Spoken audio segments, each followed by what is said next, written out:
Thank you for joining us via video, and welcome to our first session of the Capital Planning Subcommittee.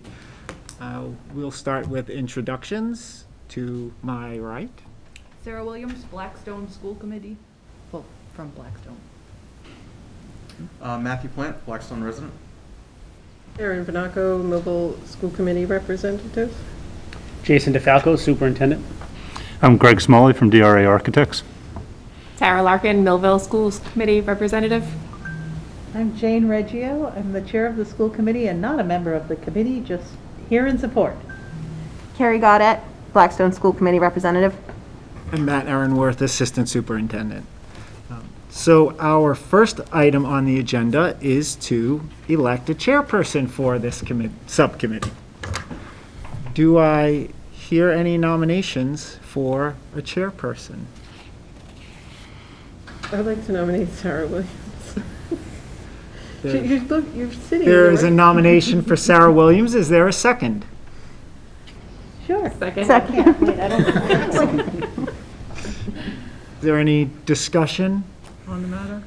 Erin has clearly never attended any RAC meetings. That's why you should- Sarah, you were fantastic. Just get a good secretary, Sarah. Jane, did you bring the gavel? I could do that. It should be behind you. Oh, okay. I just used my fist. All in favor of Sarah Williams as chair of the Capital Planning Subcommittee, say aye. Aye. Aye. Any opposed?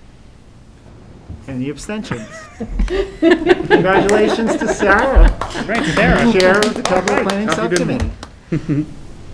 The next item on our agenda is the election of a vice chairperson for the subcommittee. Can I nominate people? Certainly. I nominate Erin Vanaco. There's a nomination for Erin Vanaco. Is there a second? Second. Is there any discussion? All in favor of Erin Vanaco for the position of vice chair for the Capital Planning Subcommittee? Say aye. Aye. As a quick recap for those of us just able to see the screen, I suppose, we just elected officials for the Capital Planning Subcommittee. We have Sarah Williams that was elected as the chairperson. Erin Vanaco was elected as the vice chairperson. And Tara Larkin was elected as the secretary. And I handed over the official gavel to Sarah Williams, who will bring us to our next point in the agenda, which is the introduction of Greg Smalley from DRA. All right. Would you like Hi. to take it away? Sure.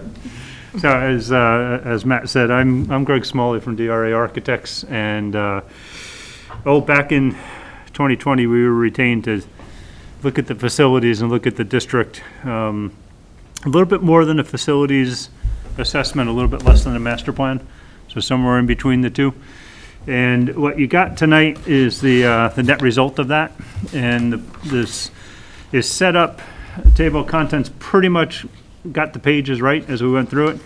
There's an executive summary at the beginning of it, and then a section on the buildings themselves, and then at the end, a section where we talked about some public outreach that we did. So three real sections to the book to look through. The facilities assessment piece talks about each one of the buildings from a physical conditions point of view, and it lays items out in categories 1, 2, 3, 4, and 5, which we'll do when we go through this presentation. One is items that we think you really need to get to right now. That's an area of concern. 2 is 2 to 5 years out, so it's going to be a problem. 5 to 10 years out, then 10 to 20 years out, and then 5 is it's either grandfathered or it's not impacting the operation of the building as a school. So with those, we assigned costs projected out pretty much in line with the Mass School Building Authority's unit costs. They are not escalated, so they are in 2020 dollars. So when you get out 5, 10 years, you have to escalate these out, and it's compounded escalation 4% a pretty solid place to start from. So if you take something that's 10 years out and escalate it, compound it at 4% per annum, you'll get an idea of what you're looking at.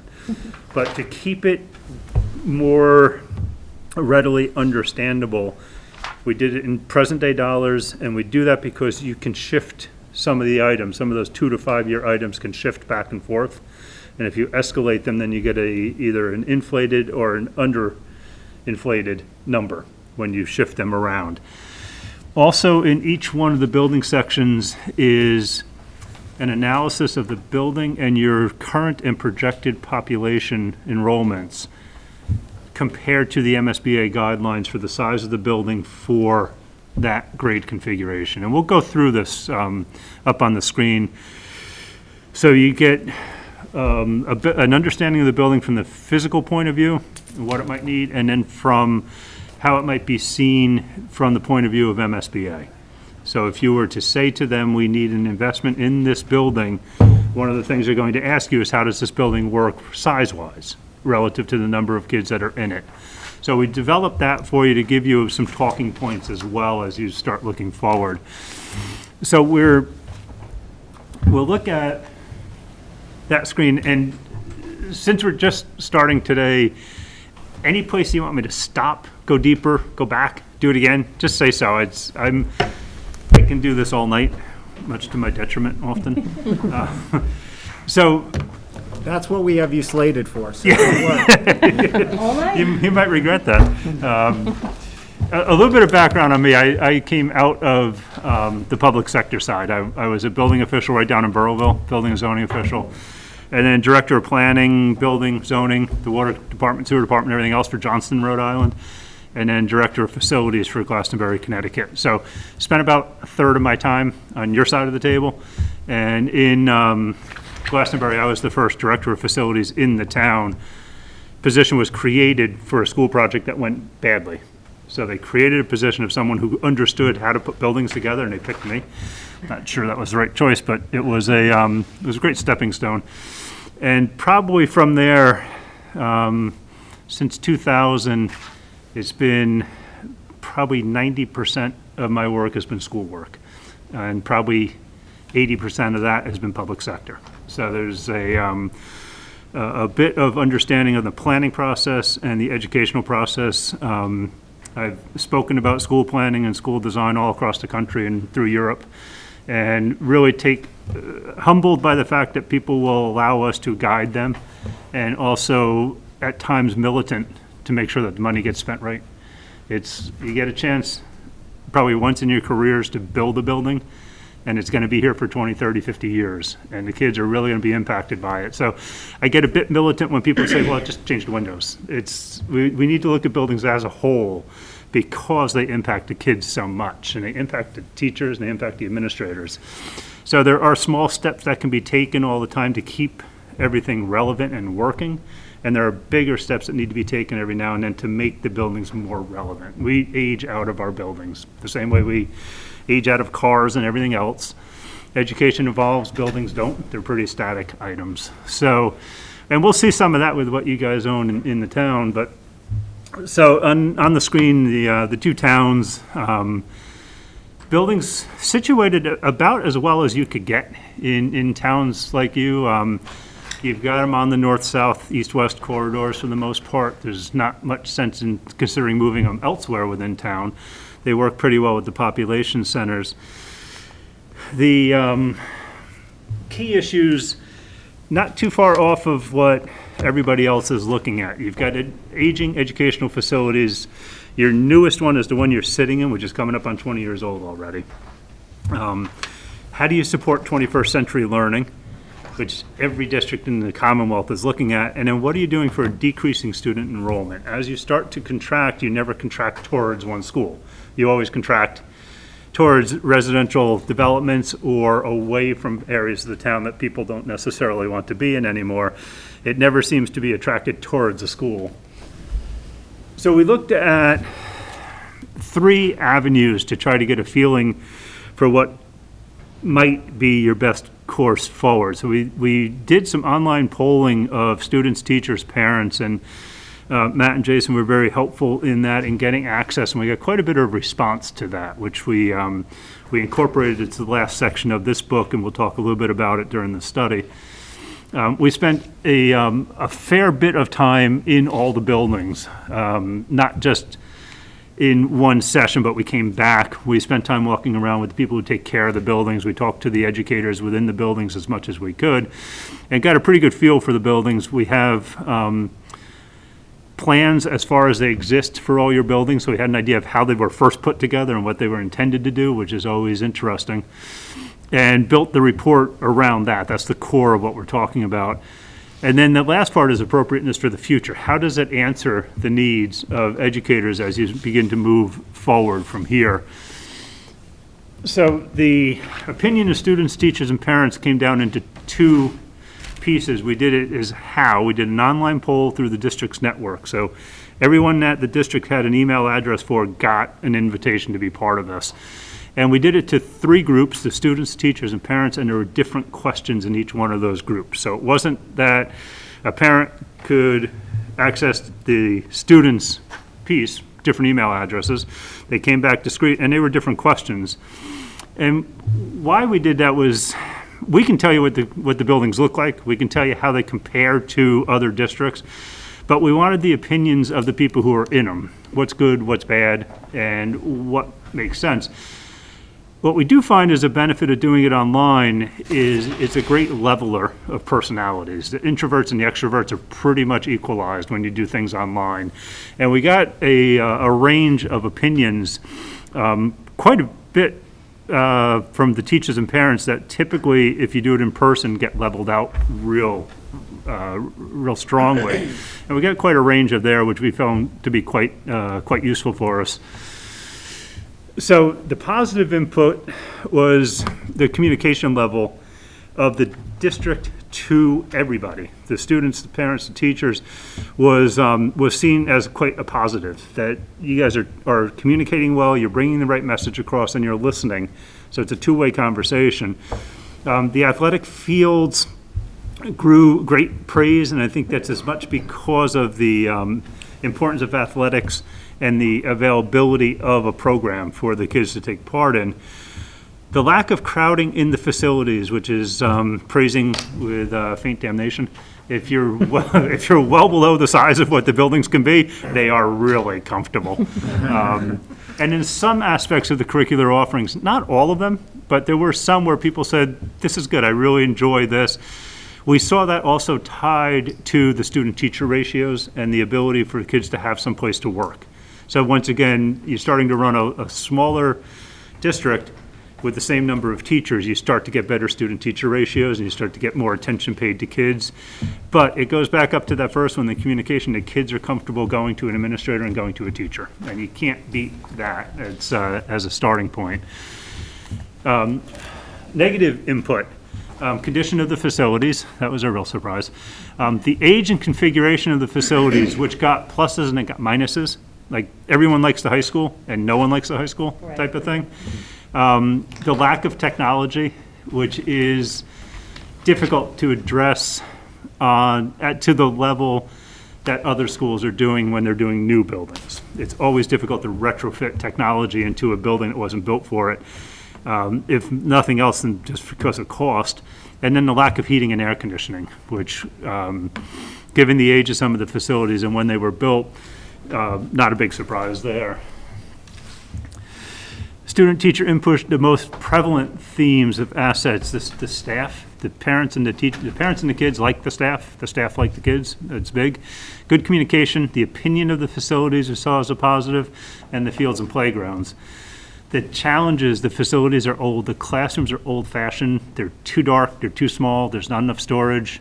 That's a combination of teacher and student responses. The roofing issues is more staff. Technology is not robust, no air conditioning, poor heating, poor ventilation.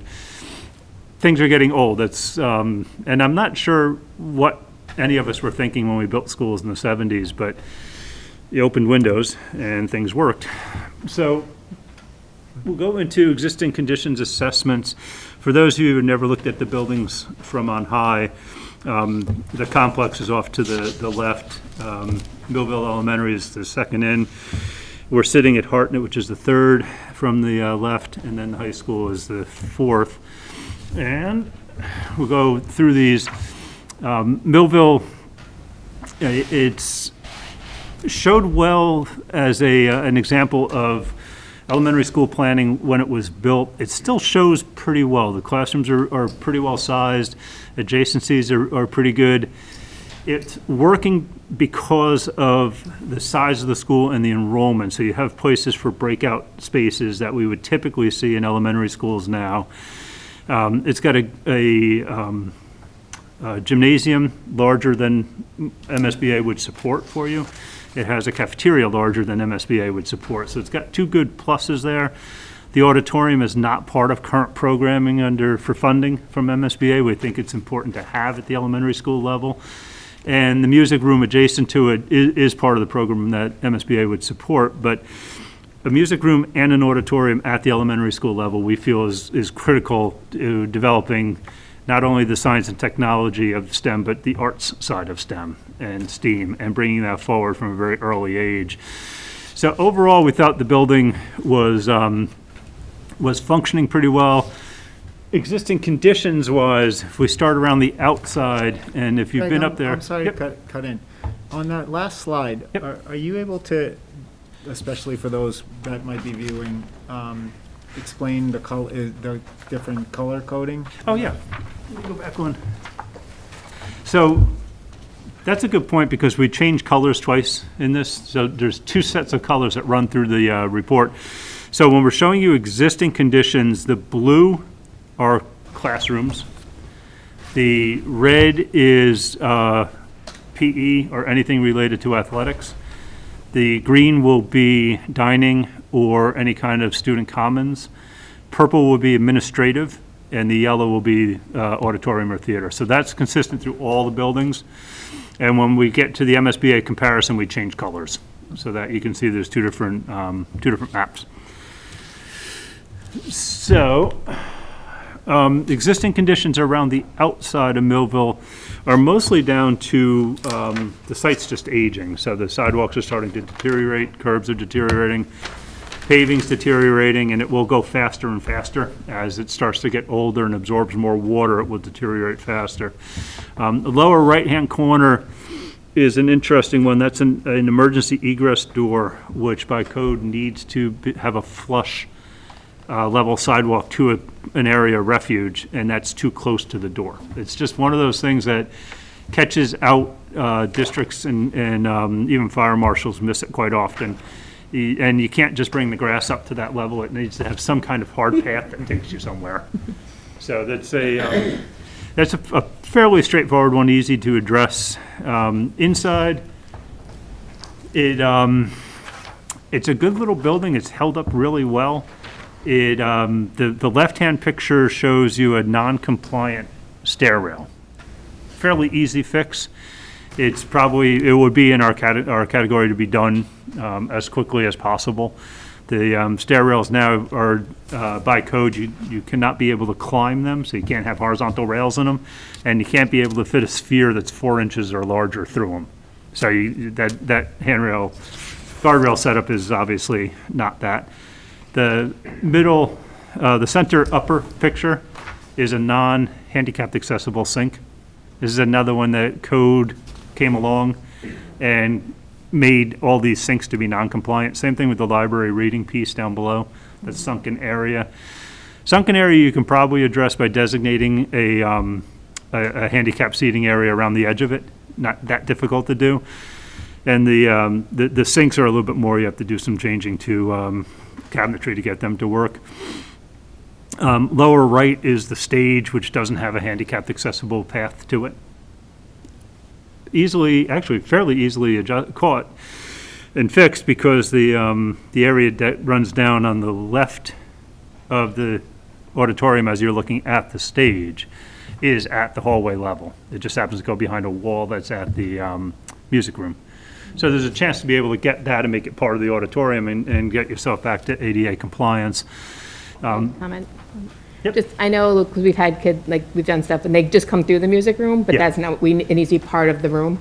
Yeah, most of the reading by both the Mass Architectural Access Board and ADA is that you have to remain visible to the room that you're in. Okay, makes sense. Yeah, it's one of those pieces that you can't step out from behind the curtain by going out of the room. Yeah, Because that's deemed to be exclusionary.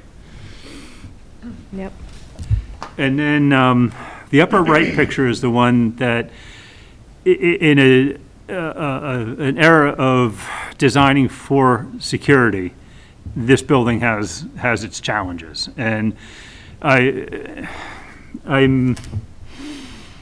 did all the architectural planning and discussion for the statewide seminar in Connecticut after Sandy Hook. So I presented all of the educational piece of, or the architectural piece of that, and was also one of 4 architects that worked with Massachusetts legislation on the legislation for Massachusetts for school security. The idea of school security is not, in my opinion, the opinion of a lot of people, the idea of an active shooter. The majority of your problems stem from a family court action or something like that, where someone wants to get into the building, everybody knows that person, lets that person in, and that person walks off with somebody. This school still presents that problem, because if I buzz there, and I was in the building maybe 4 or 5 times, I would buzz that and they go, oh, okay, come on in. And I can go in and make a right, and I don't go past an adult. So the problem is the solution to it. The easy solution is you hire someone to sit at the door and just say, okay, fine, go that way. Other than that, that's a little bit more difficult of a building to address. It's not that I would say you need to go and do it right now, but if you were to invest in the building in terms of how it's configured, you might want to look at an entry door during the school day that goes into an occupied space. Instead of trying to reconfigure where the main office is, try to get a door that puts you in the main office. Yeah, we did it at the high school. Yep. So Matt and I have talked about putting a similar safety vestibule at Yeah. Millville. Yeah. Yeah, and there might be, that's a good point that Jordan made, there may be, oh, Jason, I'm sorry. I called you That's Jordan okay. before, I'd like too. Jordan better, frankly. I thought this. You sure? Yeah, it's cool. Yeah, it's kind of a cool first name. We'll stick with Jason. Yeah, it's just pick a name. I'm one of 7. I used to respond to whatever name my mom yelled at me. Whatever name comes Didn't out, even faze me. Don't worry about it. That's because I was presenting last night with a superintendent named Jordan, so I got his name right. Sometimes the dog's name came out, or it didn't matter, you just respond. Let's go with the flow. So there might be some stuff that we talked about in this report that got done last summer. That's because we finished this up, and then when the whole pandemic came down, we submitted this and didn't update it to work that was done. So there may be some stuff that misses here. So our key issues we kind of went through: site paving, sidewalks deteriorating, the secure entrance, ADA compliant, cafeteria and kitchen are undersized, based on the design enrollment for the building, but based on how you're using it now, only the kitchen is undersized. Oh. So cafeteria itself is fine. Kitchen is undersized for preparation of food there. And then we did this. So you'll see this, and this is what we were talking about before with projecting costs. So the blue bar is to be addressed by 2022. The salmon colored bar is 2025. The olive drab is 2030.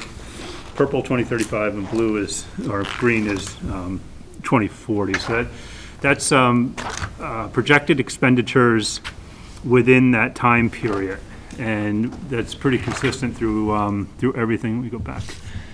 So in this, we are looking at a relatively small expenditure, address the guardrails, handrails, and the staircase, get the sidewalks set up, and then by 2025, catch up with the paving, the sidewalks, the curbing, the stuff that's starting to deteriorate, mostly because it's just going to keep falling apart and it's going to get more expensive to fix. 2030, you see you're up near 3.5 million. That was starting to catch up with some of the mechanical systems in the building. The roof was recently done, so this is starting to get the unit ventilators rebuilt or replaced, get air conditioning units up to speed and whatnot. 2035 is a relatively small investment compared to the value of the building, and then 2040 is windows, doors, hardware, all that type of stuff. At that point, the building's over 50 years old by that point, and everything that you touch or gets touched and operates, you pretty much just figure you're replacing by that point. So, JFK and Maloney, the complex, is an interesting building. It does reflect quite well the two eras that it was built in, and the fact that they were melded together pretty seamlessly is pretty amazing. It does have some challenges in its life, as outside playgrounds are not accessible, they're not ADA accessible, and that is that can be a bit of a bugbear in terms of a child who's non-ambulatory or wheelchair-bound not being able to get to enough activities is a common area for a school district to get dinged on. And the fall protection fall areas are another one. This has also the crumbling concrete. The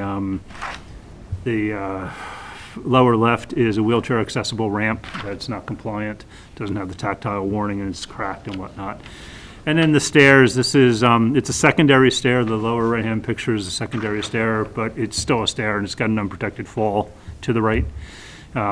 These are things that, once again, fairly easy to address and relatively low-hanging fruit. Inside the building is a little bit more complex. Those of you who know the building are no doubt aware it's got some moisture issues. It's got some problems taking place that are going to be fairly complex to address. It's getting water underneath the slab, most probably coming from uphill and sitting on the bedrock and running down and hitting the building and percolating up through it. That wouldn't be bad in and of itself, except then you're dealing with some asbestos-containing materials under the carpets, and it just goes on and on and on. The upper left is the auditorium performance space. It's not, doesn't have handicapped accessibility to enough seating locations in order to be compliant. That could be a bit of a trick in that configuration, and it may be, it may require a creative solution of coming in and taking out one of those one tier of seating so that you can get a ramp working across it. I think that if you could get down one or perhaps two tiers from the top, you can make a case that you now have distributed seating. But there's, that's one that I would advise we talk to the Mass Architectural Access Board and get their ruling on it, because they differ from ADA, from the national, by a bit. Unit ventilators are old, especially in the JFK side of it. And the entry sequence in this also, once again, allows somebody into the building. Now, you do have to go past the main office, but in my experience, that main office wasn't always occupied either. So I could get in the building and just walk right through. So our assessment on this, the moisture infiltration concerns, the security entry vestibule, the ADA compliance, cafeteria, kitchen in here, though I like the setup of having two different cafeteria served off a common kitchen, everything was undersized. And so you're dealing with overloading what you have and overworking the kitchen. And so, and that's not really an easy solution the way it's built into this place. And the special ed rooms were all, I don't think we found any of them that were compliant with MSBA guidelines, let alone the educational guidelines that we would like to see special ed use. Right, just on the security vestibule, so we don't use the entry in the JFK side. Right. We shut that down, and we have a double locking mechanism on the AFM side that everybody has to go through, and the main office is right there. Okay. So we did try to address that in there. And you could actually get that with the installation of two doors.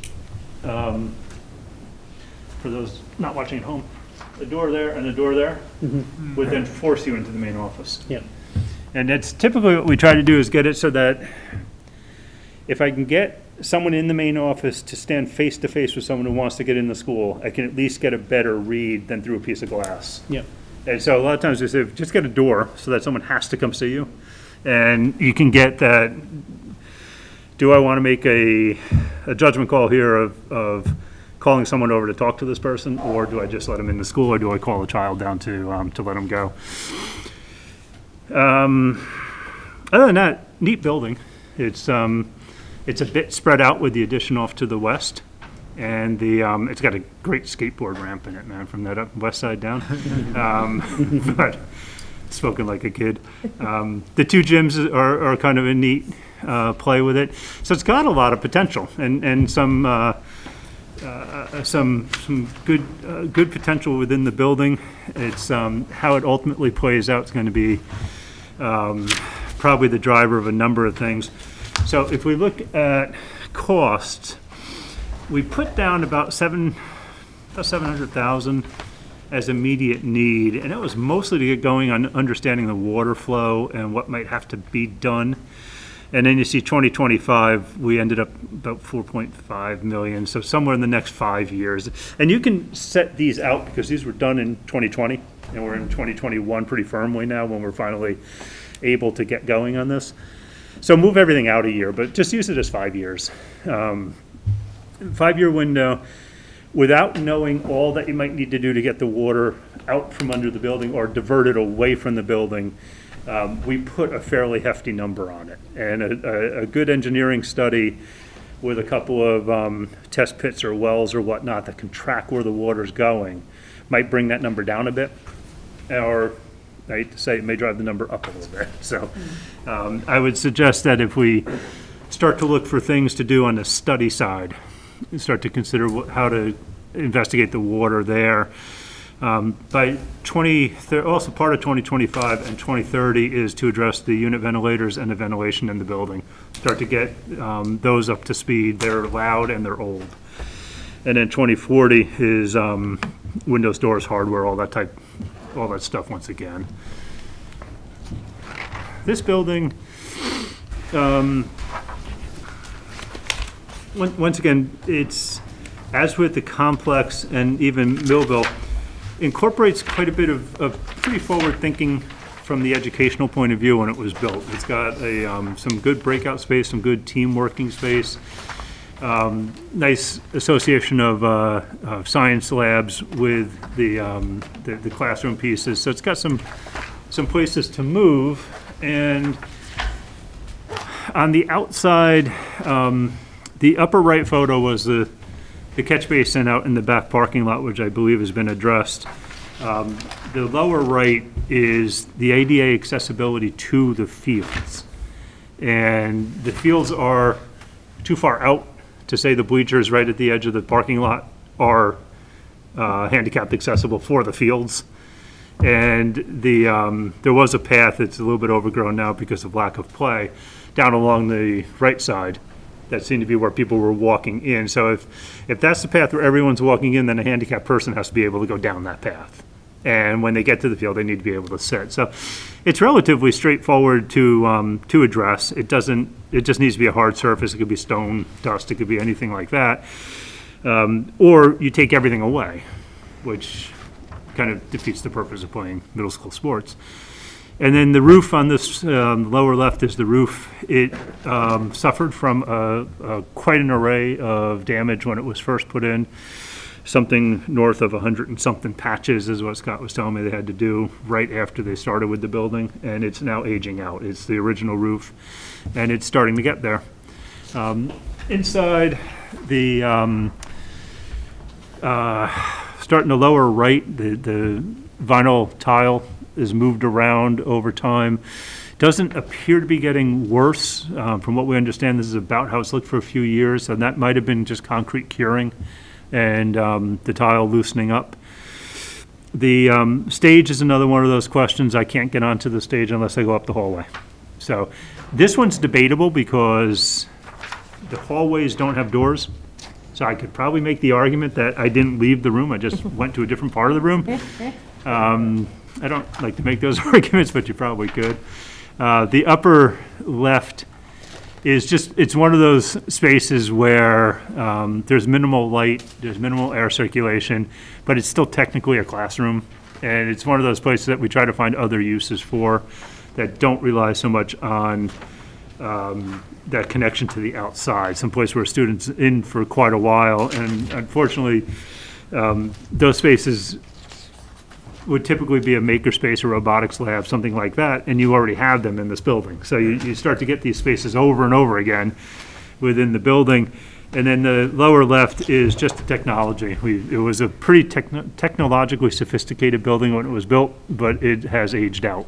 So the ceiling mounted projectors, the lighting, all that kind of stuff is due for a rehab. And you're moving towards it anyway with the age of the building. So the assessment here, the fields, the sites are beginning to deteriorate, roof replacements required. The windows are failing. We didn't spend much time on that. I probably should have. You had problems with the windows from when the building was built, and the warranty or the callback on the contractor was just never really affected the way it should have been. And so you've got a number of panels around the building. If you need to get a count on them, just take a walk around the building and look at the number that are fogged up. Those were failing. Those have probably been failing for 18, 19 years now. I'm not sure if replacement of that can be done with just the glazing. It might not be possible, but I would suggest we get a window specialist out here, take a look at the frames and see if the frames can be taken apart and just the glazing can be changed. And then the equipment throughout the building is going to start reaching the end of its service life. It's coming up on 20 years. It's we typically say count on 20 years, and then somewhere between 20 and 25, 26 years, get ready to start replacing equipment. So, whoops, down 2 there.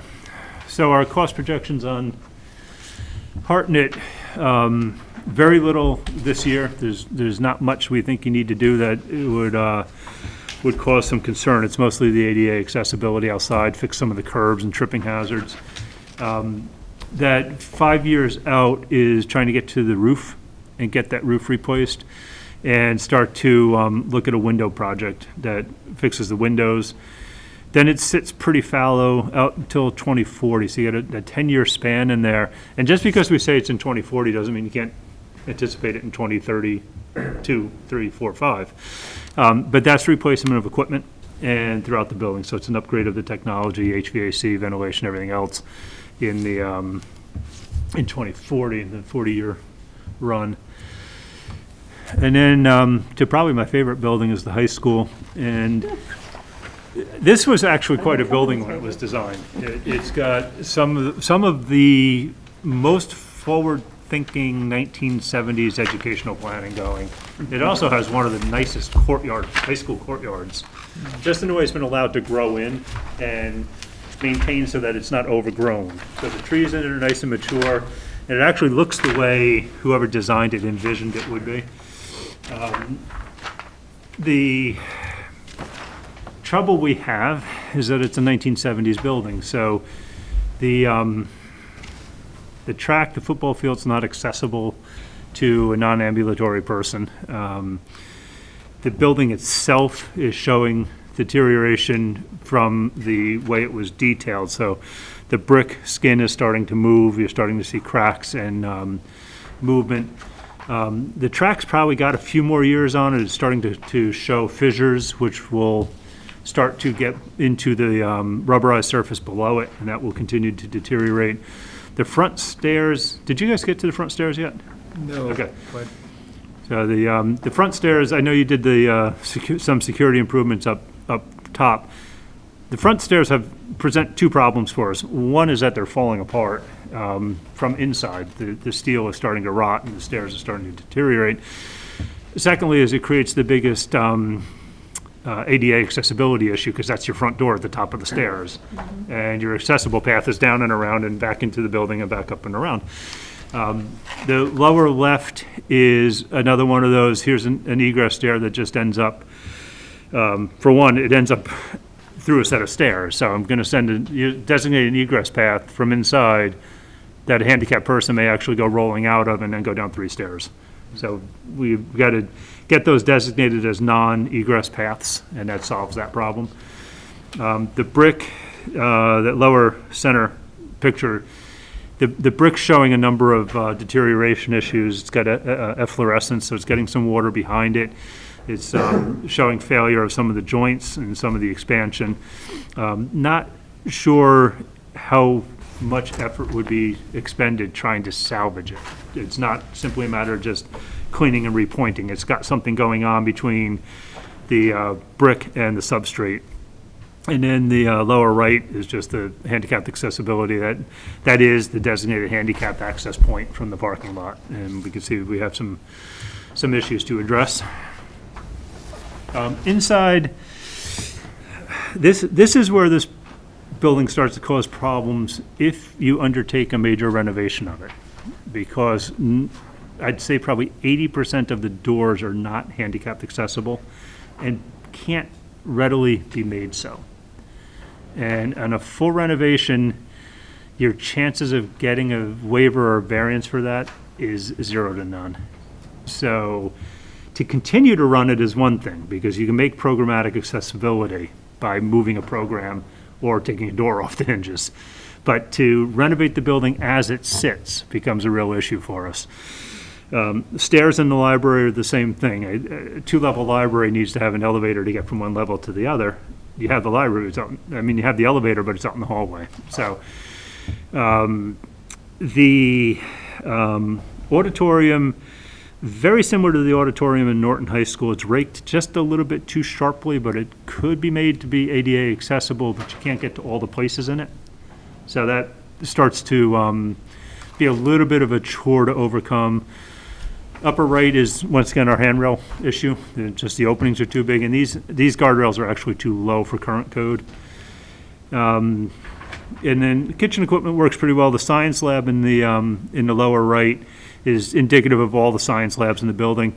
Great idea when they were built with a classroom and a lab. The MSBA is now looking for all of the lab equipment to be movable, so that you can move everything off to the side and you can more readily teach physics in a lab if you can move the equipment out of the way. This fixed equipment kind of goes against that and makes it difficult for us. So the assessment field site tracker, you got some deterioration that's going to be tough to catch up on. Roof replacement is past due. The windows are failing as they are here. Casework and equipment's antiquated. Some of it's failing and falling apart. ADA compliance throughout the building. And equipment's beyond the end of its service life. It's been kept going by some yeoman's work by the staff over there that do a darn good job of keeping it moving. I broke this into two major investment steps, as if $2 million and $4 million aren't major investments. The by 2025, roofs, windows, and let's get to some of the equipment by 2030, which is essentially the same project. That finishes up the rest of the equipment throughout the building and gets to some of the ADA with doors and whatnot, which finishes out in 2035. Long and short of it is that you're looking at somewhere north of a $40 million investment in the building to get it up to speed. And when we talk about what you can do with the building size-wise, it becomes a little bit more of a discussion point. So we took all four of those charts and we put them together, made a total CIP projection for the district. So in terms of immediate year one and two needs, there's about 3.5 million in round numbers. 2025, so 5 years out, is close to 25 million. 10 years out, just north of 15. 15 years out, just north of 5, and 20 years out, just below 15 million. Not a pleasant way to go about, or to start look at what you can do with a district. So we said, why don't we look at the appropriateness for future educational use? And this is where we changed colors on the maps. So now anything in green is plus or minus 10% of MSBA appropriation for guidelines for size. Anything in red is less than 10%, anything in blue is more than 10%. So we jump back to Millville, and you see all the green in the classrooms. Nice sized classrooms are plus or minus 10% of the guidelines. The gym is over, which we anticipated. The art room is over. The stage area is over. The auditorium somehow slips through. Not sure how that worked out. But what we were most after is the lower right there. The red piece of this is the enrollment, the MSBA guideline enrollment by the size of the existing building. So if you took that building as it existed and applied the MSBA formula to it, it would be for an enrollment of 498 kids. If you took the yellow is the size of the building by your current enrollment. So right now you've got a 77,800 square foot building, which would seat 495 kids. You've got 255 students in it when we did the study, which would give you about a 46,000 square foot building. So it lets you know that you're about 30,000 square feet over the MSBA guidelines in Millville, which really doesn't cause you much trouble on the face of it, but it means you're paying to run a building that's larger than you need to run. And I shouldn't say need, it's you're paying to run a building that's larger than your guidelines would guide you towards. And I'm not a big believer in any state guidelines. MSBA is one of the better ones across the country because they actually involve the educators in sizing buildings. But where it does cause you problems is when you go and ask for money from the state, because they'll start to prorate or give you some trouble with that building's way too big. And we don't want to participate in a building that's way too big. So you start to look at, if I've got a building that is 30,000 square feet bigger than their guidelines say it's going to be, perhaps they're going to reduce the amount of money they're willing to invest in it. And they're going to drive that discussion for Those numbers you. change in 2 years, approximately. Millville grows. Oh, the doesn't actual it? enrollment you're asking? So it's closer to the 495 number. Good. The problem is, we're gonna see the similar issue at the complex, Yeah. because they had closer to 600, and now that's gonna basically be cut in half. So it's somewhere between 350 and 400 kids in each building. Yeah, and we have no problem, if you have current enrollments, we can plug them into these pretty easily Yeah. and ship them back out. That's the fun part of this.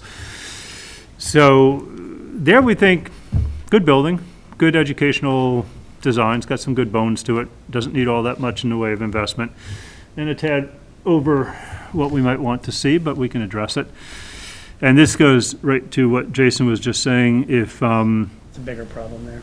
yeah, here we have a bit of a change. You have a 115,000 square foot building, and that by MSBA guidelines, 795 kids, almost 800 kids. We ran it with 590 in it, and you get an 86,000 square foot building. Difference here is there's an inefficiency in the core of this building, that the piece that connects the two. The second gym doesn't help. It drives up the size of the building. It helps from an educational point of view. It doesn't help from a funding point of view. This building's a tad closer, even though it's still the 30,000 square feet apart. It's mathematically, it's closer because of the population size. So you get a little bit more leeway because of the size of the population. So if one of those wings is now the district administration, we still have to count it as part of the school building? No, we can lop that off, Okay. and that would reduce it in terms of, it would bring you closer to the MSBA guidelines. Yep. Yeah, that was something we did not catch when we wrote this. District admin was still at the high school. Yeah. And so we can, you can certainly adjust this one down, just lop off whatever rooms they are and adjust. Now, Hartnett is 97,000 square feet, and so that's, whatever that says, there's 700-something I kids. was gonna say, to Jason's point, though, we can lop off the central office, but as we shift the population of kids, it's gonna probably, Right. Bounce Can't back do out. it's that, gonna, but- it might cancel itself out. Yeah, Yeah. but at least if we can Oh, yeah, cut absolutely. some off. Yep. You're really at the point where you start to now look at the creative application of the space Yeah. and how you use it and how you account for it. This building, 123,000 square feet, gross, 97,000 net, is an 840 student capacity by MSBA guidelines. When we did this, you had just over 400 in it, which would get you a 78,000 square foot building. So this building, fairly underutilized, and you can see it when you go around it. It's a very comfortable building for the population that's in it, and would be even at 600 kids. So a little bit of room there, and then the high school is, I'm getting old, I can't see anymore.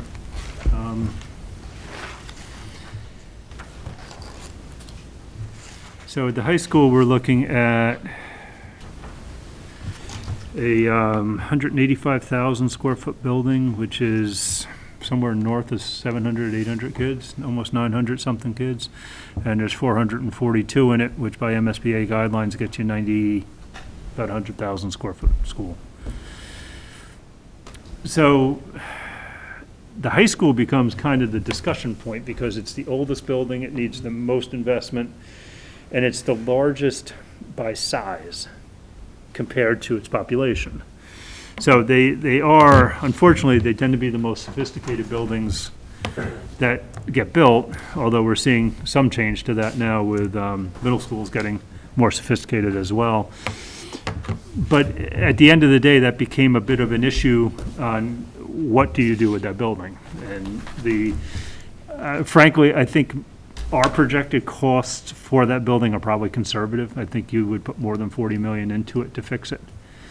And by the time that's done, you're down to what do you do with it and what do you get from it? Because if you were to go to the state with a request for money with a building that's almost double the size, they're going to tell you need to get some size out of the building, or we're not going to invest to the full amount. We'll invest to make a good argument. We'll invest to 110,000 square feet of the building. The other 70,000 is yours.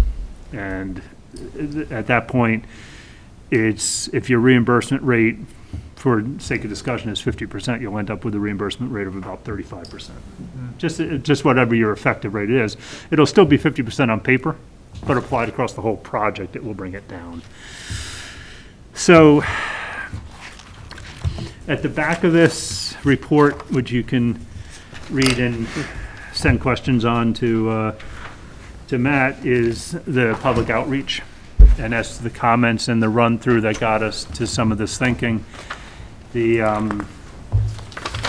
facilities side of this is one that needs a group like you have here. It needs some people to brainstorm and say, what can we do from both the educational and the fiscal needs point of view? And it's always difficult with regional districts, certainly at the elementary school level, with travel distances and travel times and ownership of buildings and whatnot.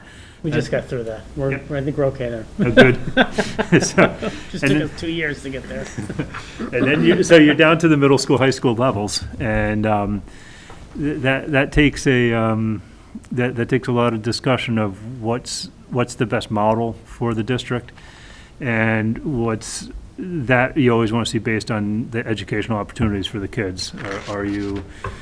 You're borderline, if not already at the size where middle school, high school is a definite consideration. And there are any number of middle school, high school model that we can arrange a tour through that will show you the potential of opening up high school level classes for middle school kids and what that can do for them, as well as having middle school level classes available for high school kids. So to go up or down a grade or two can be a tremendous benefit to the students. It comes with some considerations for your teacher licensing, but it does also give the teachers some more flexibility for grade levels that they can teach at. And we find, we did it with Southwick Tolland out in the middle of the state, created a middle high school model. They had a high school here and a middle school at the other end of the field, and they combined those, and they made the other school an upper elementary. So they had a lower elementary, upper elementary, and a middle high school, all on one campus. And they are quite helpful, quite happy with that. And that's one of them that I would suggest we could talk to. But you're kind of dealing with that, the symptoms that a lot of the baby boom school towns are dealing with. You've got buildings that are too big for a population that's not here anymore, and the fiscal responsibility or the fiscal needs of these buildings are exceeding what you can possibly hope to get in to do with them. So, on that bright note, I'm not sure what else to do. Well, Greg, I was actually wondering, would you be, these booklets that we passed out, they're a little different than the presentation that you did.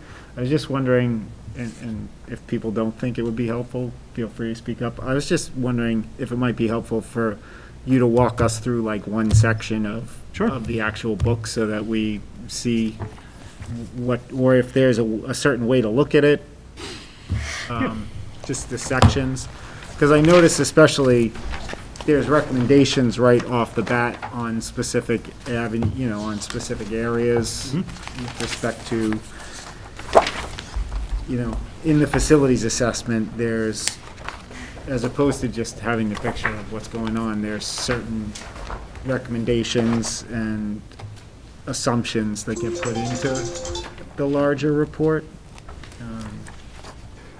So, in section 1, executive summary, page 1-3, there's a section, conclusions and thoughts for consideration, which is kind of trying to summarize the entire book into 2-3 pages to give us something to work from.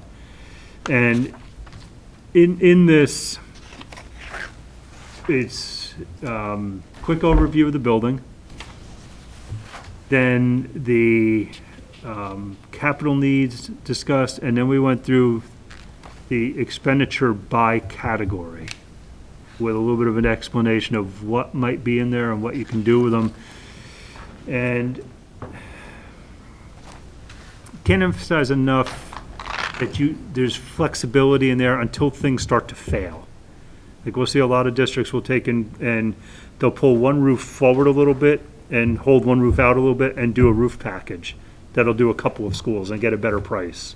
Or they'll do windows here and at the high school, even though all the windows here might not need to be done. So you can play with how you package pieces, but you've got a lot of systems that are running past their expected service life, especially at the high school. So that's a big driver in the front piece, the executive summary.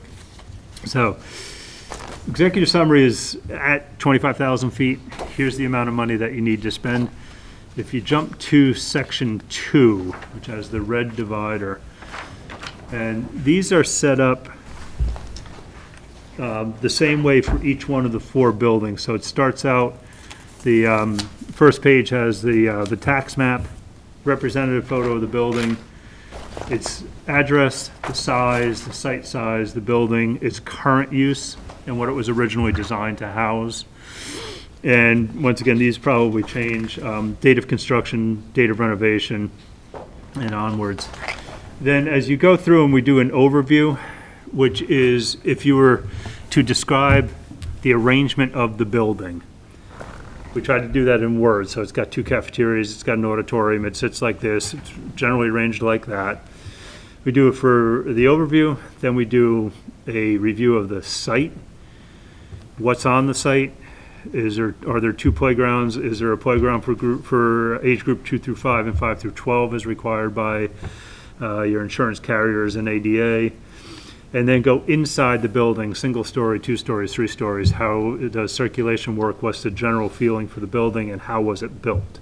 The basic construction type. Then it goes inside the building for mechanical, electrical, plumbing, and fire, and a run through of all of the pieces that we found within those sections. And those generally go on for a while because they were written by engineers. And then technology.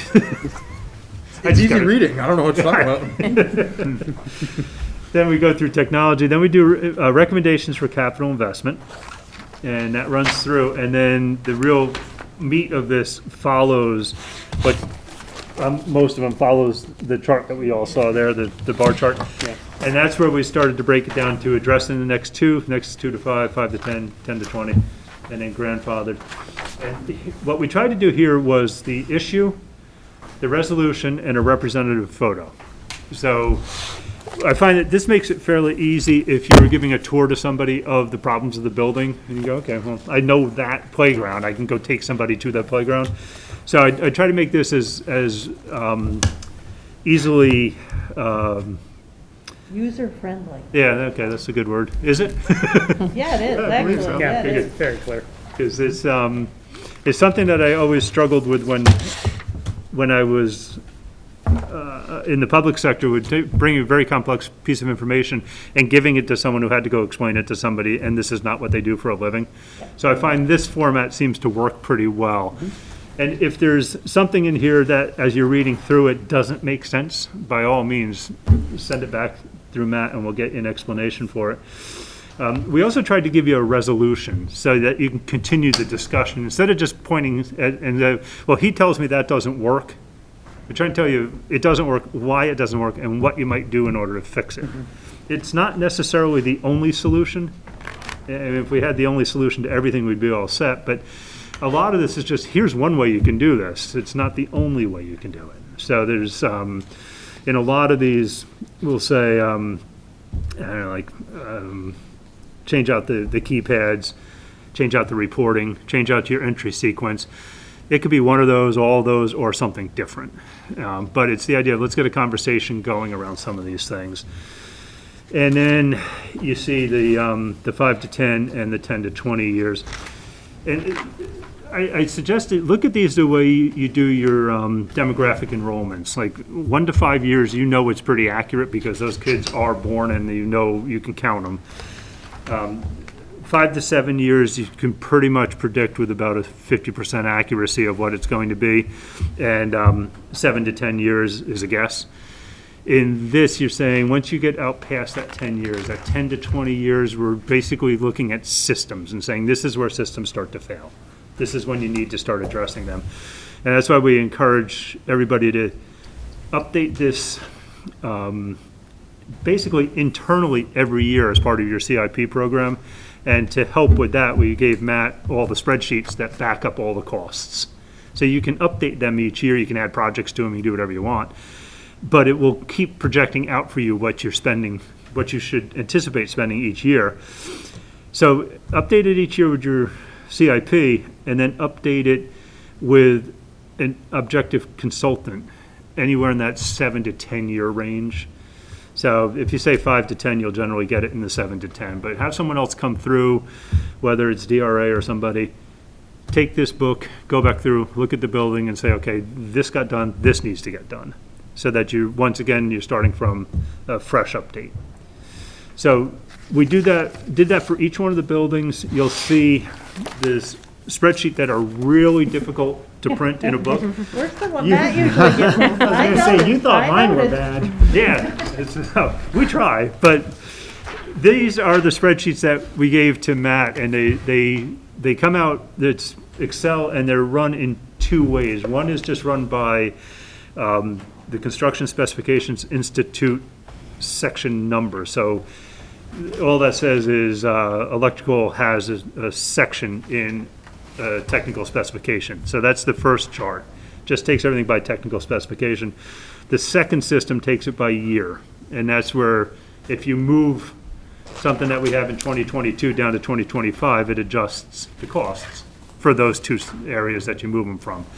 And that becomes the far smarter one for CIP projections.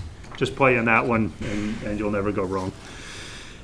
And then further back, we gave you the matrix, the Excel sheet that compares MSBA to your current buildings. And these are, they're not redacted, the columns for planning for a new building, the MSBA guidelines for planning for a new building are simply hidden in this. So we took the center set of columns, which is the existing building for MSBA. And the right-hand set of columns is MSBA's guideline columns. And to play with these, because I believe I gave these to you live as well, Matt, right? I'm sorry, I believe so. If not, let me know. To play with these, go to the yellow and red, go to the yellow one. If you plug into there your enrollment, it will change everything above it and everything below it. So that's the easy thing with this. If you change the enrollment in one of the schools, plug the number into the one that's highlighted in yellow here, it'll change everything else to tell you how you compare that to MSBA guidelines. So these become pretty usable, and then it repeats itself a few times for each one of the buildings. And then the last section there was the public outreach piece. So what we did here was to give you a little overview right at the start, which is section 3, the green one. And then there are screen captures of each one of the responses. So you said you got 115 students responded, and all we did was grades 8 through 12. So it's a pretty hefty response from kids. We got 90 responses from the teachers, which was probably percentage-wise one of the highest we ever got. It was a real good feedback loop. And then from the parents, we got 175, which was actually real strong as well. For something that it wasn't done in live. So it's not like we said, okay, everybody get together and we're going to do this live, even remotely. This was sent out, and I think we prodded them once or twice to respond. And those are pretty strong representative numbers to work with for what was desired. So you can read through those, and the little numbered, the comments under each one of the numbers is our distillation of the feedback that we got from each one of these questions. But I wouldn't imagine that a single night of me talking about it is going to get you anywhere close to understanding this report. And I think it's I'm more than willing to come back and spend some more time or answer questions, or however you might want to approach it. I have a question. I know that the high school that you applied for MSBA stuff, it doesn't look like in this report that anything's been updated there. Has MSBA been involved at the high school at all? I know a couple of years back, there were, and I think Jane and Aaron, or Terry probably can speak this better than I can, but there were there's a statement of interest for a core renovation to the MSBA, but it was not approved on either request. Correct. That was maybe 16-17 and 17-18 school year, I think. Okay. Yeah. The last MSBA involvement with the high school, I believe, was the roof. I think there was roof That we were approved for. that we were approved for. Yep. When was that, the roof? The roofs. When was the roofs? The roof at the high school. I 2 years believe ago? it was Here, right? 14, 2013. Is that in the report somewhere, Greg? No, I don't think we found that data. I know we looked for it. Okay, because I know that How was- long are we locked in? Yeah, that's my question. Yeah, That's I where I'm mean, going, let's Sarah. get- 'cause, I need- Yeah, I mean, we're You know looking what? at $40 million to fix what's in the book for the high school, right? How long are we? How long are we 400 locked people. into need using a that high plan. school as a school? Right. Right. Yeah. Well, there's a couple things that you'll get turned down on the statement of interest if you don't have a master plan for the Yeah. district. So this is your start Yeah. on that. The roof, I wouldn't worry about. If you say that you're going to do something in that building, then the roof's a non-issue. If you say you're going to leave that building, they'll prorate the roof unless you keep the building as a district building. Right. So I would be more concerned with what can you do with that building? And I think you've got, I think you have some great potential because of the way the rooms are arranged and the spaces that go, especially on the, I'll get the wing designation wrong, but the one across the courtyard from the main entry, which is all the science wings, they all loop together, which gives you a great career paths type of space to work with whatever that may be. There's some great space there. And so it really gets down to being, is the building more expensive to fix than it would be to replace? And that becomes the basis of a study, of a next level study. And that's where you would really get into what do you want to teach and how do you want to teach it and what space do you need to teach. And then you might go, what I need is a bunch of 2,000 square foot spaces that are linked together where I can run a career program of various disciplines. And then I'd go, well, there's your building, because MSBA is not going to participate in that unless you become a Chapter 74 program. So you start to look at those type of things as your next step. But the problem is this building sits pretty close to the size that it would need to be for a middle school, high school. That building sits pretty close to the size it would need to be that. And individually, they're both too big. Right. And so it's not a matter of neither fish nor fowl. They're either both too big or they're both just under the size, and then you end up with a redundant building. Yeah. That becomes the problem. Yeah. Because what do you do with it? I can only imagine what the conversation was 25 years ago when this building was coming to fruition, because the high school was a junior, senior high school. So we wouldn't have called it middle, but it was 7th through 12th. Yeah. And, I mean, I wasn't around then either, but I can just imagine the conversation was opposite of what it is today, based on We're busting at the enrollment seams or with- projections. Schools were growing, the high Thank school you. was crowded. That's- Yeah. I mean, 7th and 8th grade going through that building was miserable. Yeah. Well, 20 years ago, the world was much, much different in terms of the kids that were in schools. Oh, that's much better. Thank you. I was going to put my sunglasses back on. Now, it is much different. Forecasting enrollment for this part of New England is pretty flat and level. It's not like anyone's really expecting anywhere from Burrowville up through to north of here to really just jump up population-wise. And so you're faced with the idea of what do you do with what you have, and how do you best make it affordable for what you're doing. And I think that gives you opportunities to make a really dynamic educational setting. And judging by the support of the parents and students and teachers, you got a great place to start. And now it's a matter of figuring out what that can be and how do you do that. Because the buildings don't stay static, they deteriorate every year. And so you need to always be anticipating that they're going to require some investment. And then how do you concentrate that investment and get it to a system that you can manage? I was just looking briefly, I don't know if the numbers make sense. I know that we consolidated the borrowing on the roof projects, and I know that we started payments in 15, so I don't know if this 13, would the roof have been done as early as 13, 14?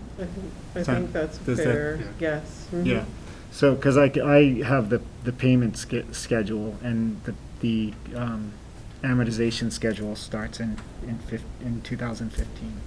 So I would guess the project went either We wouldn't 2012, have paid 13, or until we were 13, 14. Yeah, until we were finished. Yep. It would have went the following year. Yeah, it would have been about a year after, so.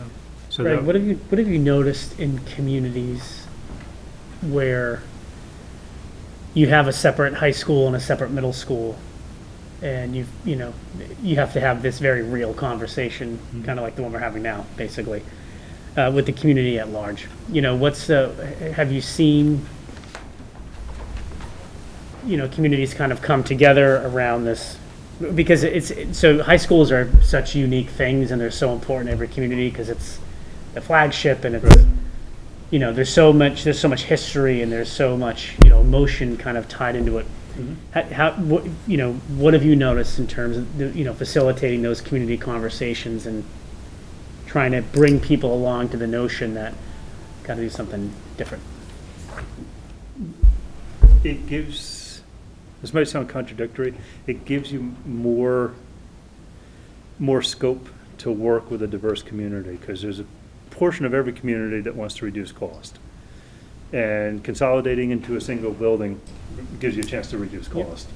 There's a portion of every community, and maybe it's an equal percentage, that's all the way at the other side, that wants the absolute best educational environment they can get, which a middle school, high school arguably gives you the ability to create that space.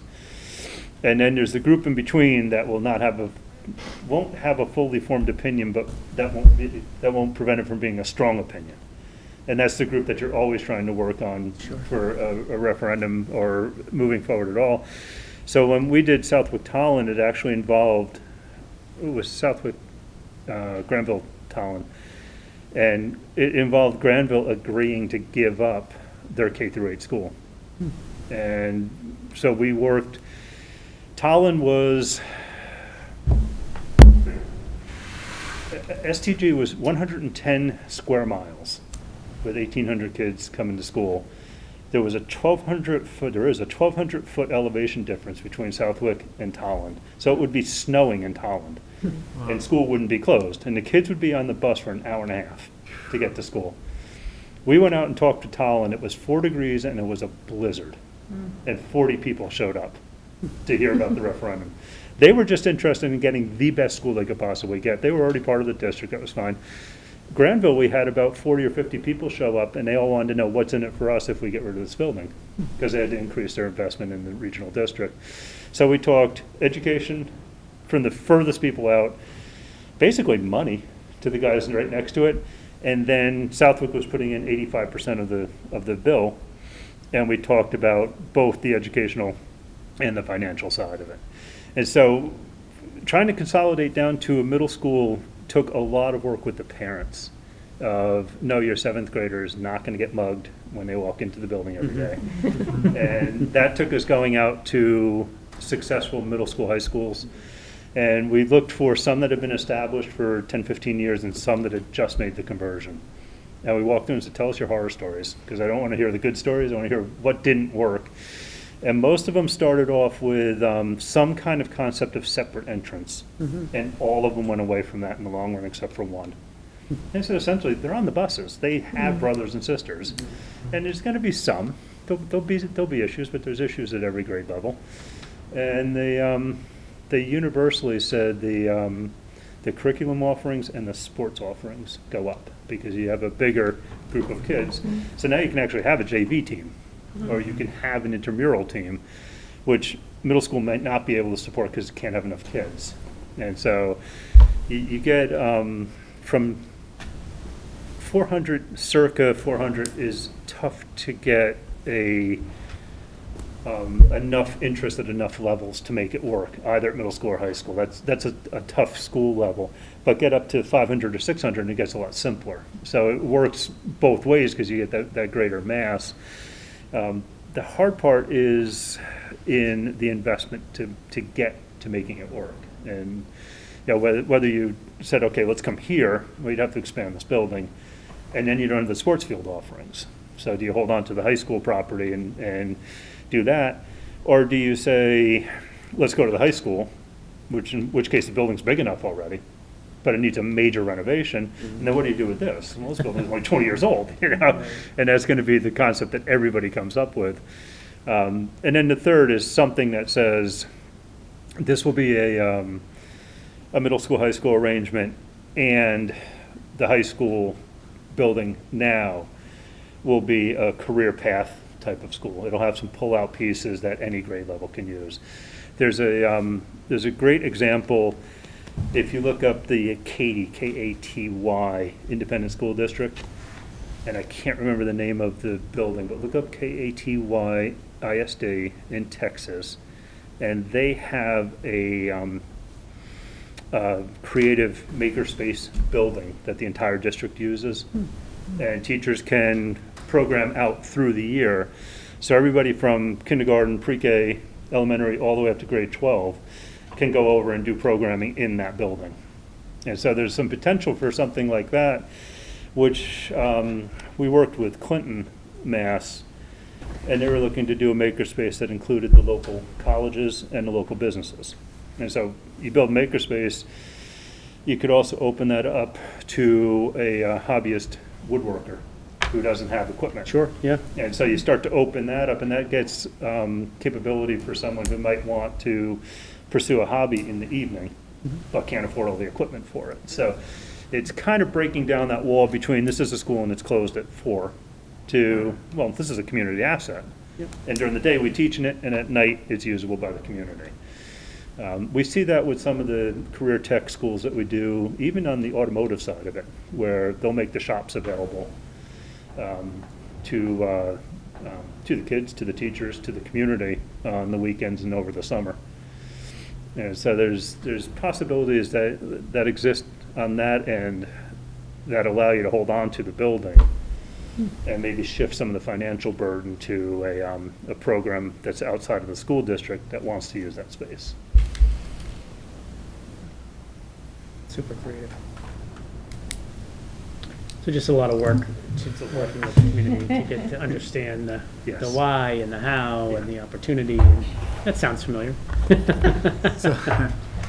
So in your experiences, Greg, for a district that's in this situation where we have both larger scale, big picture plans that we may need to figure out, but also the immediate capital and maintenance needs, do you typically see districts working on both pieces simultaneously, putting together a general capital plan for those buildings and those mechanical systems that they know they're going to be keeping, while trying to come up with a larger scale idea of what the image for the district is in the large scale plan, so that we can then potentially plan to submit proposals to MSBA? Is that What we generally will see and advise is address the pieces that are an insurance claim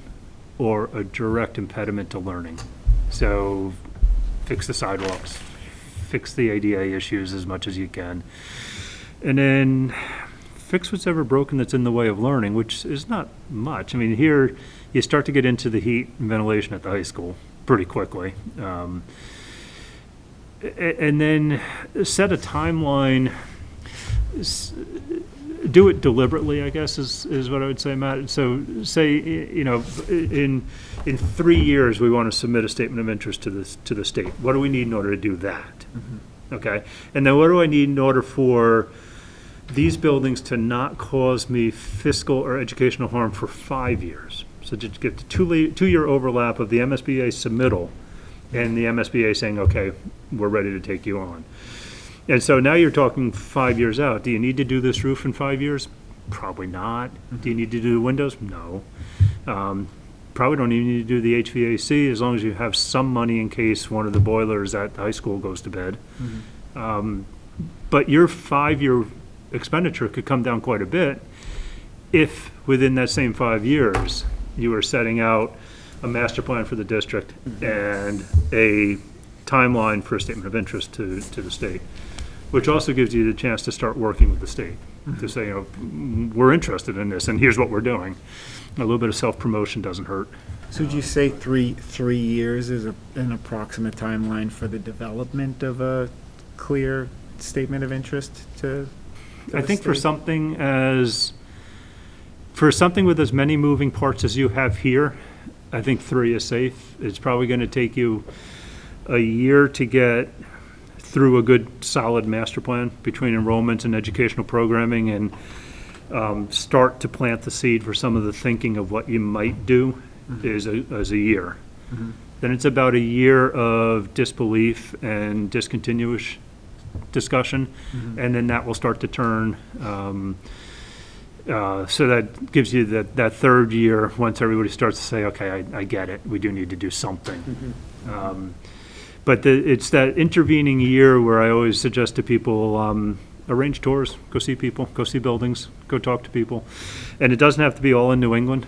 You can see a whole bunch of buildings virtually now, not only because of the pandemic, but there's a bunch of organizations that do educational planning and programming that have virtual tours of buildings all around the world.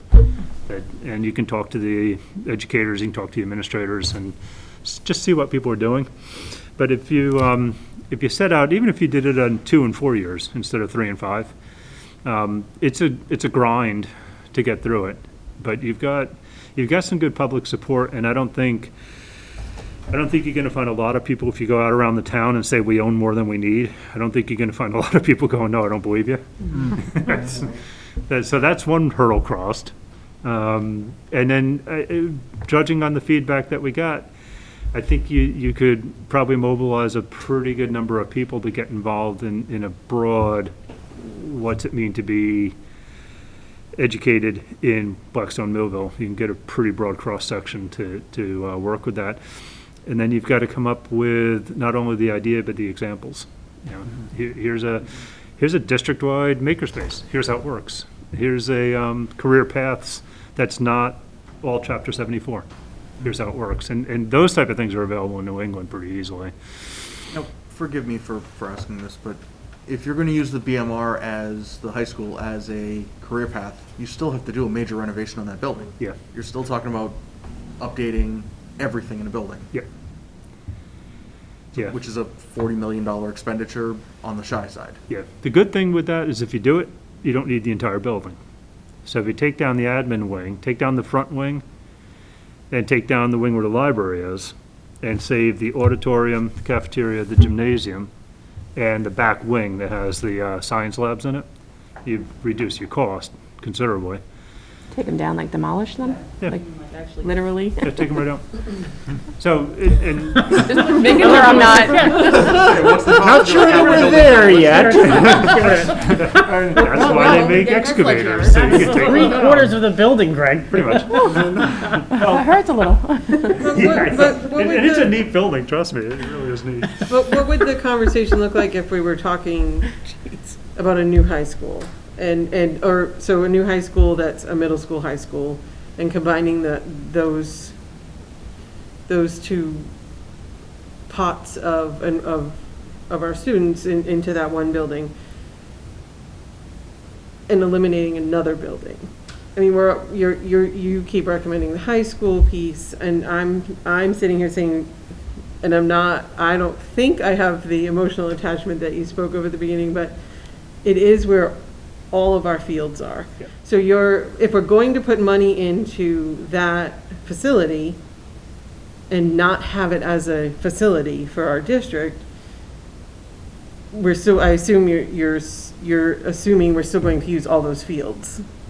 Yeah. But there's not enough room here Yeah. to bring a track, a football field, soccer, 2 baseball fields, or whatever, softball, baseball, The parking parking. So, for high school. I mean, what if we looked at it differently and said, that is where we would need a new building?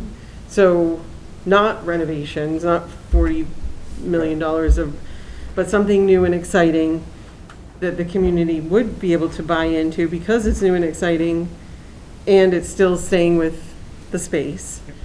And looking at another building To take offline. to do the Like that. makerspace and the Well, let's just run it through the scenario that if you went to the MSBA and you said, we want to do this, and they said, okay, talk to us.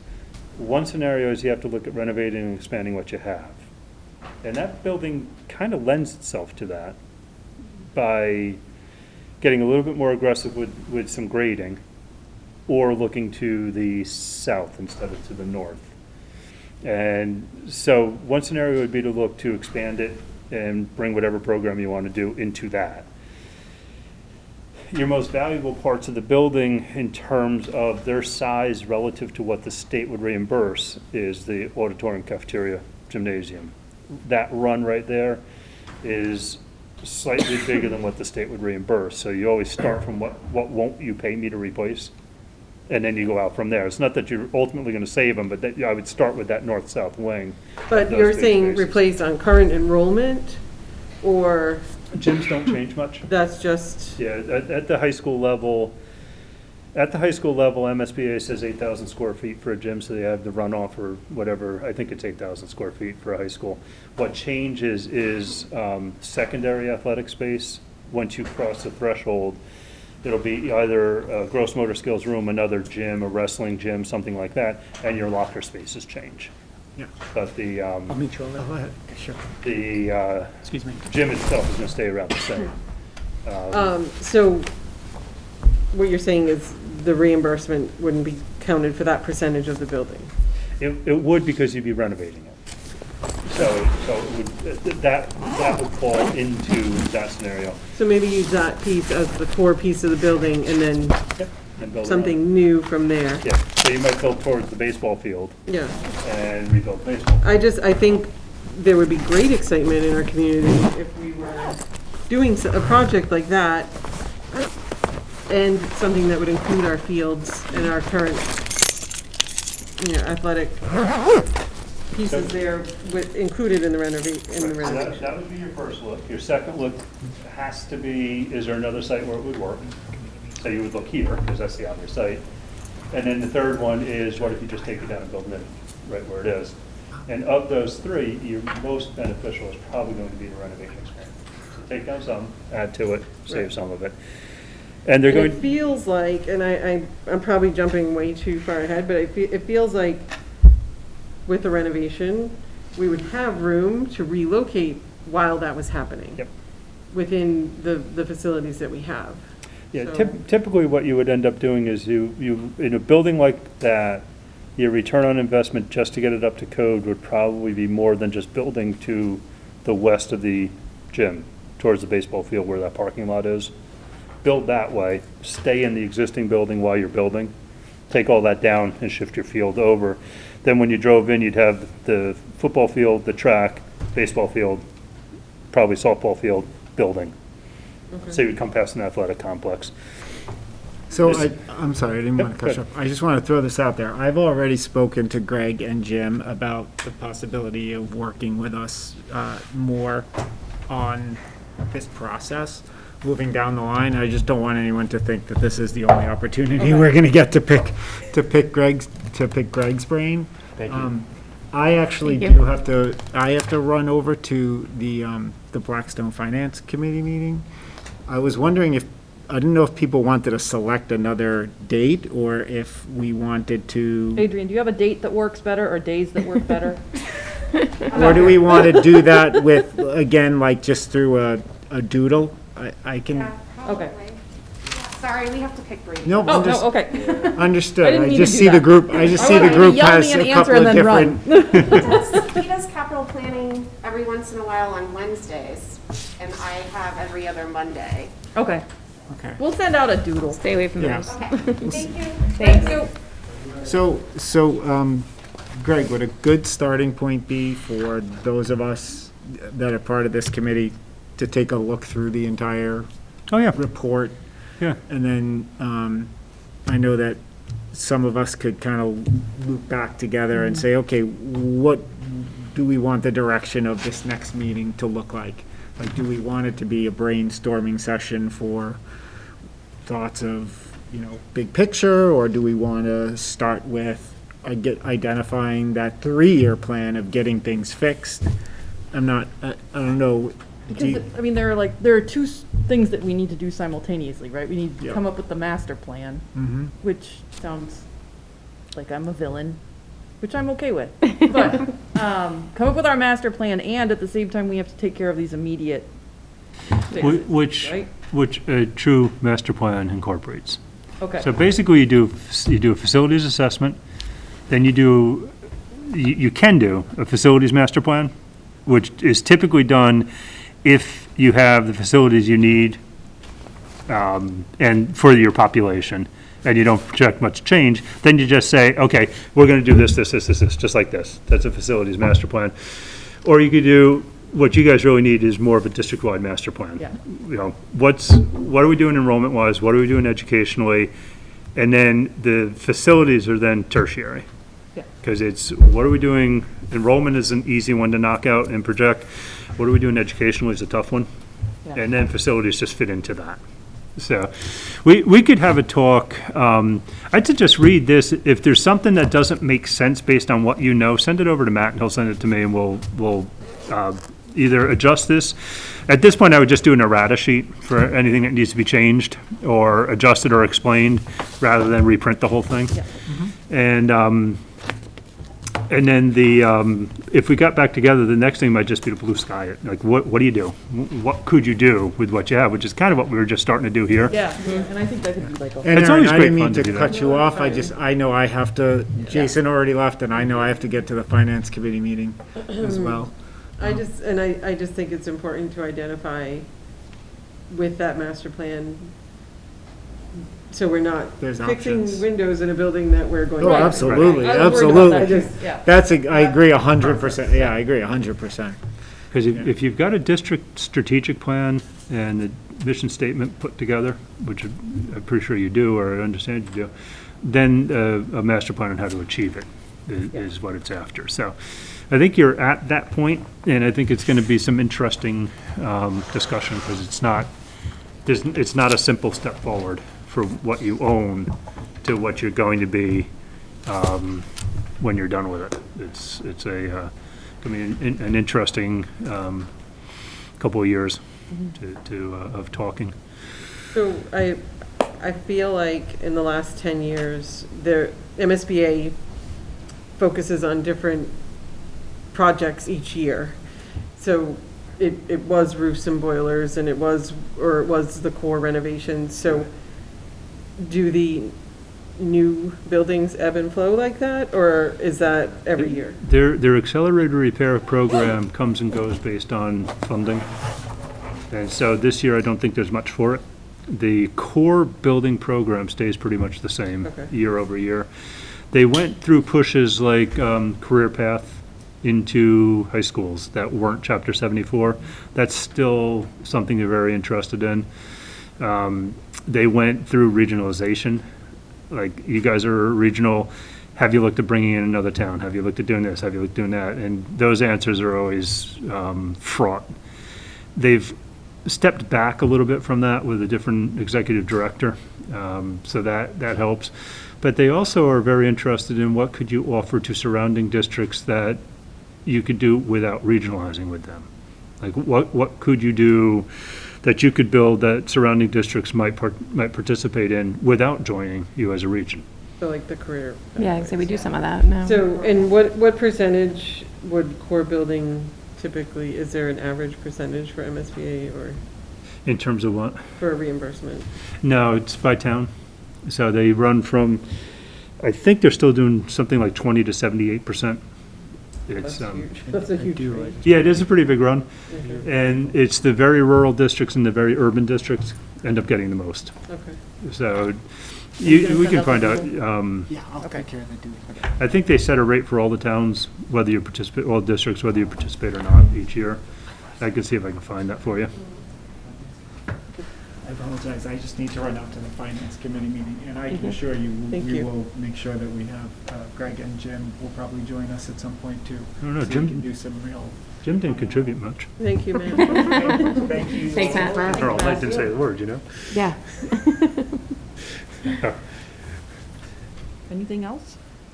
So have we've gone from facility subcommittee to master plan subcommittee. Which still includes all facilities. Yeah. Capital Planning Subcommittee, Yeah. the name on the agenda. Yeah, actually, from that, you can get to a master plan from a capital group. All right. I think thank it's you. a lot of good information. Yeah, I need to read through it. It Yeah, is, yeah. you need to read it a couple of times. It works best with a good red wine. I'm happy for the picture. The visuals. Yeah, the- Morning coffee book, come on. It's like, I read this for fun. We're glad you're here. Yes, we are. Yeah, it is and there is invariably something that we either got it wrong or we didn't discover it.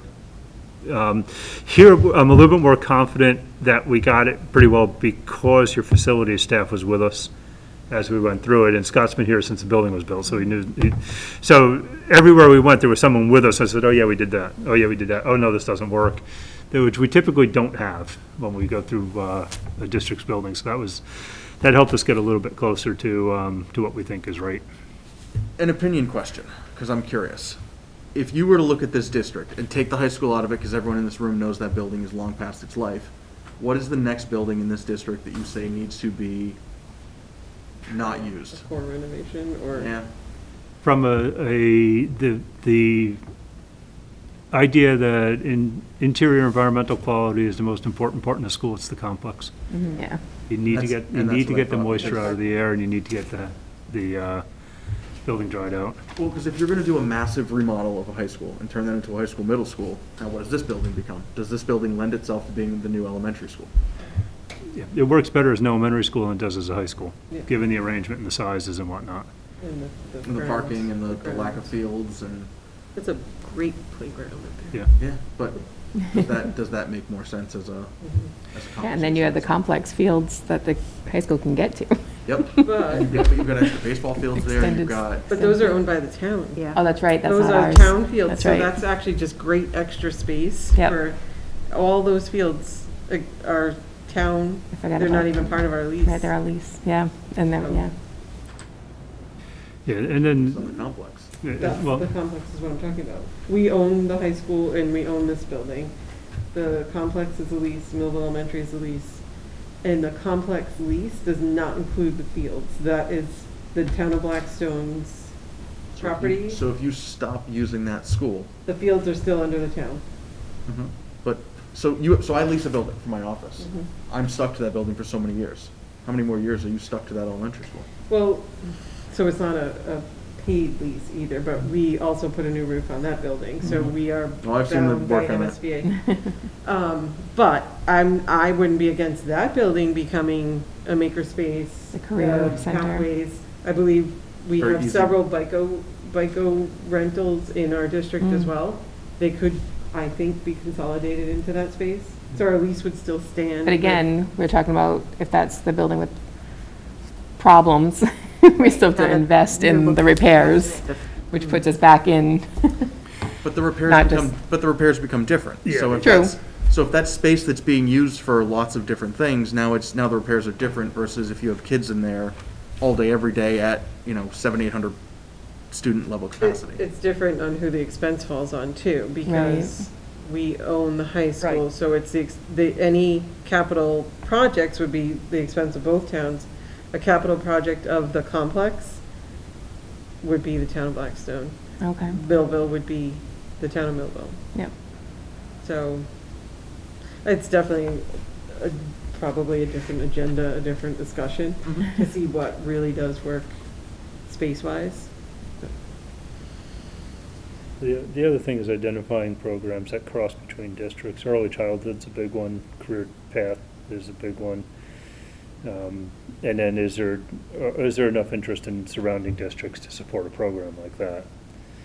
And when you factor in the ownership of buildings and where cost falls, you may find that as you move along and you say, well, let's move a middle school, high school over to the high school site. Let's make this the JFK AFM elementary school. You may find that Blackstone just says, fine, we'll turn that into housing, which happens so frequently that, yeah, there's always that possibility. That's why when. Where they would just reabsorb their own building. Yeah. In a sense. That's why when Matt said, how long does it take? 3 years. It's like, by the time you get through the angst and the hand-wringing and the accusations and the recriminations, and everybody goes, okay, now let's act like adults. 3 years. No, that was our elementary experience. Yeah, and Well, at least that is already taken care of, because moving Yeah. buildings that would be a huge roadblock. Not that that's the intention of it at all, but. No, but, right. How much of the building do you have to maintain as a school? The entire building with these roof projects? you have to keep it designated as a school function. So if it was designated as a school and remained designated as a school, I don't know that anyone gets that particular about it. Yeah. Yes, I think, like, if you were to take it, and Blackstone were to take it back and say we're gonna make it housing, you could expect that either MSBA is gonna go, they're gonna go to the district, because the district probably got the grant. And they're going to prorate it against whatever you do next. Okay. Yeah, and I tell people, don't be so afraid of the prorating, because No. if it's been on there, It's good information. say you finished it in 2018, let's say for sake of discussion, it's 2025, when you start working, you're 7 years in on a prorated roof, you're probably gonna give up 30% of the grant. And so you take 30% of whatever they contributed to it. It's not the cost of the roof, it's whatever they contributed. And For that 30% building? Yeah, and 30% of it is what you pay back. Or you take it off your grant. That's good to know. Yeah, it That's good scares a lot of information. people because they say, oh my God, we have to give money back. Well, it's a prorated amount and it's only of the grant. And it's, Yeah. right, and you're, obviously, we'd be in the midst of another project if we were ever, well, at this point, we weren't closing a school for capacity or lack of enrollment in the midst of a new project, so it would be, Well, it'll be one of the things that you have to answer for MSBA is, have you closed a building in the last 15 to 20 years?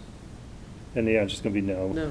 And one of your drivers for the grant application is because you have too many buildings. You have too much space, which is a valid reason for a grant. So we can spend some time on the grant process and what they're looking for.